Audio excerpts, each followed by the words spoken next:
to send a message to the BC Public School Employers Association and the BC Teachers Federation that it has a mandate from the public for a 10-year contract with teachers.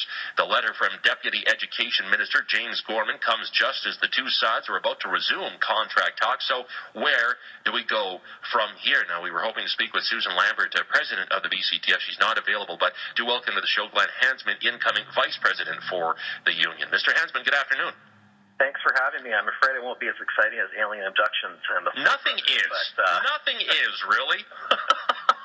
I like to have a little fun towards the end of the show, so spare me. Let me ask you this, Mr. Hansman. Is a 10-year possible? 10-year deal possible? Is it desirable from the union's perspective? Well, in 2006, we signed a 5-year deal with the province, and that was an occasion where the government actually gave BCTC, who's the bargaining agent for school districts, they actually had resources to bring to the table, and that led to a smooth round of bargaining. And I suppose anything's possible, but the perplexing thing is that we've been at the bargaining table since February, and we've been able to do it quietly behind closed doors, which hasn't been the usual practice in K-12 public sector bargaining. But it's a bit weird for the government to be changing gears at this point, especially when it can't unilaterally make this decision by itself. Well, they just got elected on that platform, though, didn't they? The Clark has talked about this for months and months and months since last year. As a matter of fact, it was part of their campaign, so it's not like it comes out of nowhere. Well, no, that's true.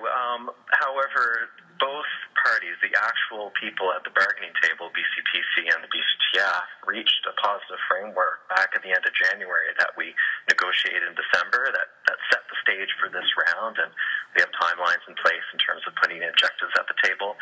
If there's any proposal from the government that makes its way through BCTC, it needs to come to the actual negotiation table so both sides can have a look at it. So I know the Premier was using it as a soundbite during the election. I live in a riding, so I got all the election materials when people were canvassing door to door, but bargaining happens at the bargaining table. So she might have this desire to have a 10-year deal. There's nothing wrong necessarily with a longer deal, but the resources need to be there, and there are a lot of issues that need to be addressed. What kind of resources? You talked about 2006. I think there was a 16% raise there, and you're right, there were resources there. But how do you map out wage and benefit increases for 10 years, going forward from now for 10 years? I mean, the Premier has said, and I had one of her spokespeople on the show here yesterday, Shane Mills, saying that if you'd had a 10-year deal over the past 10 years, you'd actually have higher wages right now.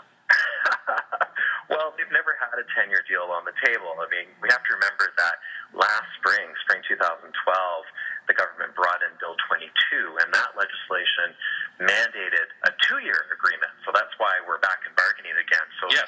They picked the timeline. But it would be very challenging for government to map out what resources and what sort of financing they would need 10 years down the road. I mean, we did have one and only one meeting on this 10-year deal concept with Minister of Education Don McCrae on Valentine's Day. It was in the evening. There was no candlelight. No wine was cracked open for it. But no wine?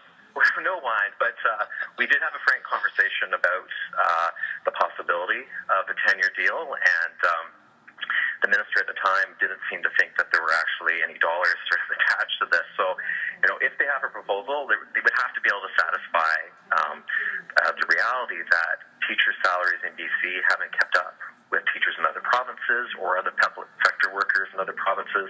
There are classroom conditions that need to be addressed, and funding for this province, I mean, we kept saying it again and again in the lead up to the election, we're now $1,000 per kid below the national average in terms of education funding. So, yeah, but why does that matter? Why do we have to spend as much as everyone else? I mean, is that the measure? Is that the bar for a good education system? Is that we spend a lot of money?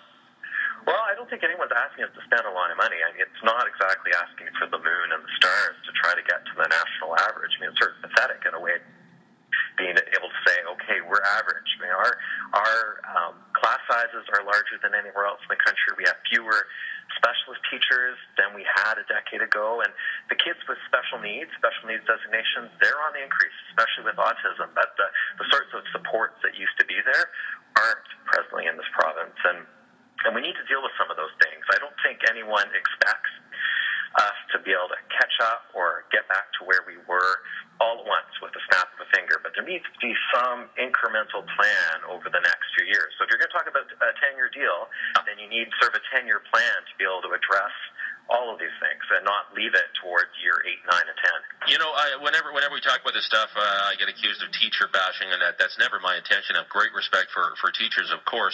But I also, as a parent, I just think of the prospect, Mr. Hansman, of saying, boy, 10 years of labor peace. If we can achieve that, it seems to be a very desirable goal from the prospect of students and parents. Well, part of the context, as you probably know, is that 11 years ago, Christy Clark, when she was Minister of Education, introduced legislation that took away all the class size and special ed guarantees that teachers had negotiated in their collective agreement. And we won in court 2 years ago. The court said that was unconstitutional, and it hasn't been dealt with yet. We've been given the right to bargain those issues again at the bargaining table, but we haven't had any of the language that was taken away yet. We're back at court this fall, and that's a big part of this puzzle. So it's a bit rich to be able to say, 10 years of labor peace, wish we could have had that over the past decade. If Bill 28, that unconstitutional piece of legislation 11 years ago, hadn't happened, things would have been probably a lot smoother. That's a bit of speculation on my part, but that's where teachers are coming from. Yeah, but we're looking forward now. I mean, how closely do you hold to that? And I appreciate you won those cases. You absolutely did.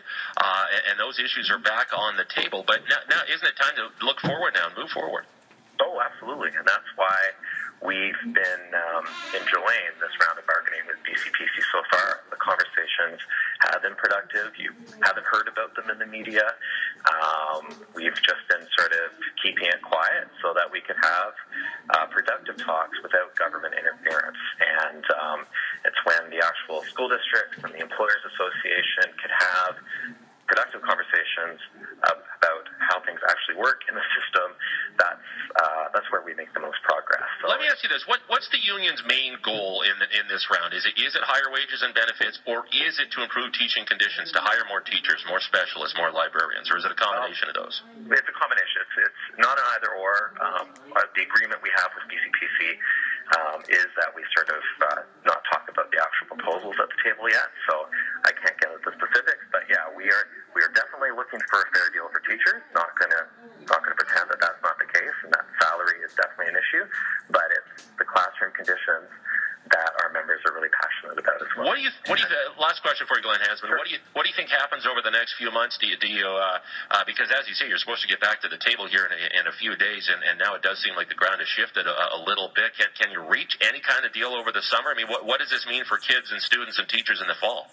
We're aiming for a deal by the end of June. We'd like to get this done and over with by the end of June so we can start September up smoothly. The way things have been going so far without government interference, it's been pretty good. So we'll see what happens on the 28th, which is when we're back at the table. And despite the sound bites that the Premier's putting out there, hopefully things will still keep going smoothly. Glen Hansman, good to talk to you. Thank you. Appreciate it. Thank you. Glen Hansman, incoming Vice President of the BCTF.